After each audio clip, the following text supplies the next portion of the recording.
Your job as a parent is to make your child socially desirable by the age of 4. Like you want to burn that into your brain, because people don't know that. That's your job. And here's why. It's easy if you think about it carefully. So you imagine you've got a 3-year-old child, and you take that child out in public. What do you want for the child? You want the child to be able to interact with other children and adults, so that the children are welcoming and smile and want to play with him or her, and so the adults are happy to see the child and treat him or her properly. And if your child's a horrible little monster because you're afraid of disciplining them, or you don't know how to do that properly, then what they're going to do is they're going to experience nothing but rejection from other children and false smiles from other parents and adults.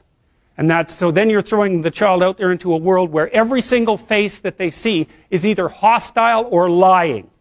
And that's not something that's going to be particularly conducive to the mental health or the well-being of your child.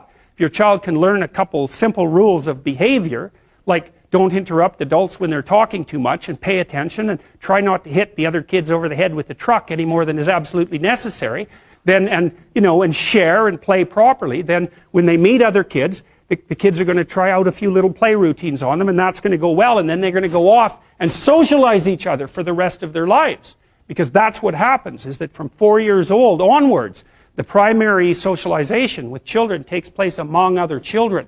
And so if the kids don't get in on that early, they don't move into that developmental spiral upwards, and they're left behind. And then the peers leave them behind, and then those kids are alienated and outside the peer group for the rest of their life. Well, those are the ones that grow up to be long-term antisocial.